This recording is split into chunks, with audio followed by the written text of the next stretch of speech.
Hello po. Isang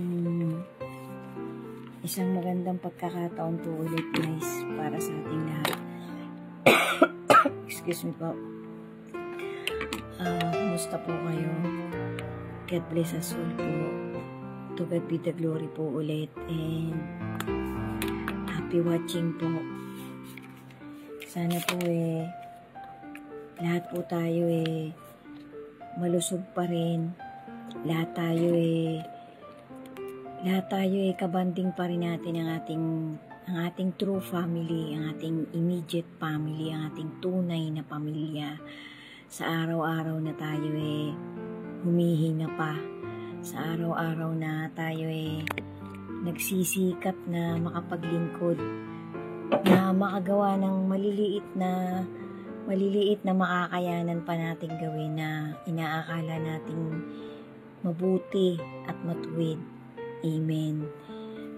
Tapos hindi natin talaga nakakalimutan yung tunay na dahilan, vital reasons kung bakit ba tayo pinapahiram ng buhay ng ating Panginoon, ng ating Creator through His begotten Son. Tapos sinisikap nating makaiwas sa lahat ng uri ng sakit, sa lahat ng uri ng magbibigay ng lason dito sa vehicle natin, dito sa sasakyan natin. Ito pong anatomy natin mula ulo hanggang paa. Yan po yung tatlong vital na importante pa na dapat hindi natin kakalimutan sa araw-araw na tayo naglilingkod pa rin sa ating Panginoon despite of everything, despite all the pains, despite all the hardship race na nai-encounter ng bawat isa sa atin. Kasi sabi nga po nung isang pastor na sinusubaybayan ko, life is a race. Ang buhay ng isang human being ay parang isang karera. So bago ko po makalimutan guys, ito po ay WWTH Season 28, bali Part 22. Part 22 na guys. Baka ilang part na po to, ending na po. Gawa po tayo ng panibagong season. Haba na po Sana po yung pong lahat ng nadadaanan ng content ko na to nakakapagbigay po ako sa inyo ng maliit na enlightenment, maliit na life lesson, maliit na motivation na mostly po inspired talaga sa Holy Scripture ng ating Creator. So, isang maiksi lang po na life lesson na minsan nakakalimot yung mga authority na ginagamit nila yung mga badge nila, yung mga parang kapangyarihan nila kasi nga po sila nasa gobyerno.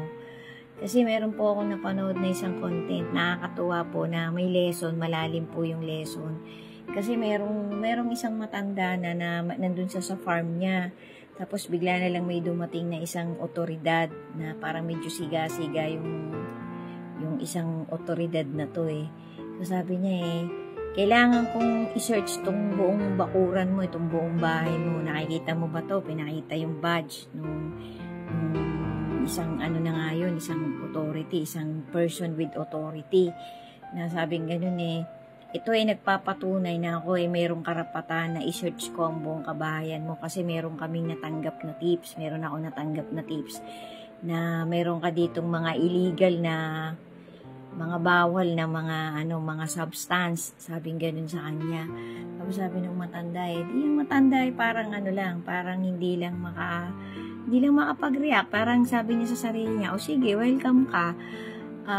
Kung may makikita ka, di fine. Pero kumbaga malinis ang aking pamumuhay. Sabing ganun ng matanda. So, parang walang magawa yung matanda kasi parang binungad agad sa kanya nung isang person with authority nga na to na may kapangyarihan daw sa kasi pinakita niya yung badge niya.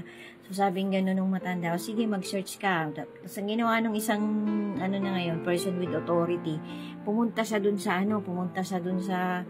parang pinakakabilang side muna ng bahay, ng farm ng lalaki. Tapos sumigaw yung matanda, sabi ng matanda, no, no, no, don't go there, sabi ng ganun. Tapos sabi nung person with authority, hindi siya pinansin, nagdire-diretso. Maya-maya, di nandun sa bakuran yung matanda, tinutuloy niya yung pagdidig niya ng lupa niya, ng pag-aasikaso na ng mga halaman niya. Maya-maya, sumisigaw na yung person with authority na malaking lalaki, na laki ng katawan, na pinagyayabang niya nga yung kanyang, meron daw siyang authority na bla bla bla, na kailangan hindi umangal ang kanyang pupuntahan kasi magsi-search siya, meron siyang search warrant, ganyan, bla bla bla.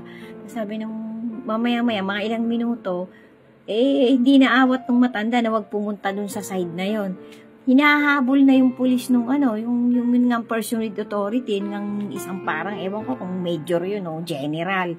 Sabing ganun sumisigaw, help, help, help. Sabing ganun parang susuwagin na siya nung parang, ewan ko kung kalabaw yun o baka. Yata parang bull po, sinusuwag yung yung lalaki. Kasi nandun banda yung parang umiigot lang dun sa farm ng matanda na parang meron lang dong maliit na parang bakod. Sinuwag yung lalaki, tumatakbo, tapos sumigaw yung matanda, show him your badge, sabi gano'n. So parang umalis na yung person with authority. Kasi hinabol siya ng hinabol nung Tapos sinigawan na nung matanda yung kanyang alaga. Pumasok na dun sa koral, dun sa niya. Kasi alam nung matanda kung paano niya pahihintuin yung sinusuga niya na pet niya, na alaga niya, na nakakatulong dun sa farm niya So parang ang lesson po, wag din agad tayong basta bubulalas kung ikaw ay may authority ka, wag ka din masyadong too proud of your power, na hindi mo man lang bibigyan ng pagkakataon yung isang tao na magpaliwanag ng kanyang rights. So yun po yung lesson. Ngayon may iba pa pong lesson yan kayo na po ang bahalang mag-intindi dito sa maiksi kong life lesson kasi napanood ko lang yan So parang medyo na-enlight ako kasi nga minsan po nangyayari yan sa tunay na buhay na minsan parang masyado nating nalalabag yung human rights ng isang komunidad. Parang minsan hindi naman dapat ganun ka-harsh yung pag-enter mo sa isang property. Kung meron kang power parang ginagamit mo sa pamamagitan ng sobrang pandadahas. Kailangan dadaanin din po natin sa malumani. Depende din yan case to case sa isang sitwasyon Kung halimbawa mayroon ba talagang dapat ipakita ang pagiging brusko ng power ng isang persons with authority, gagamitin mo. Pero kapag ka naman malumani naman yung pinupuntahan mo, wala ka naman talagang, hindi naman masasabing 100% yung ebidensya mo na meron ng mga illegal na yung isang particular na mamamayan ng isang particular na lugar. O kagaya nun, isang matandang meron lang siyang farm, ganyan. Tapos siguro baka may nanira lang na kapitbahay, nagsumbong ng ganito, ganyan. Nagsumbong, siguro malakas siya dun sa persons with authority, pinuntahan yung property nung matanda. So, ang nangyari, nagka-lesson yung wala naman siyang nakita.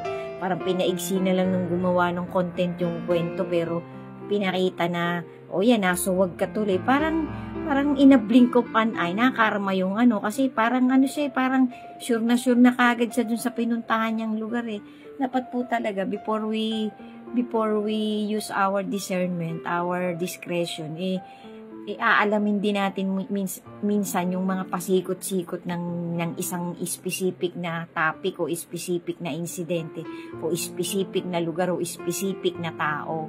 So, sana po ito ay nagbigay ng kaunting lesson sa atin. So, guys, sundan nyo pa po, meron po akong itatawid na medyo vital to na napanood ko po latest. Tapos, meron pa po akong sasabihin din dun sa dati kong content. Dagdag po sa ending nitong season 28 ko.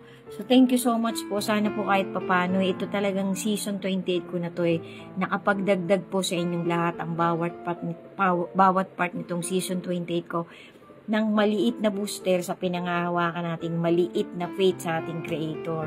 So, pagtibayin po natin ang ating pagtitiwala sa ating Panginoon araw-araw in our daily routine, in our daily life. Ipakita natin na nag-struggle tayong lahat. nahagilapin talaga ang motivation ng mag-ama. Thank you po for watching. May kasunod pa po. To God be the glory po, and always pray a lot. Amen.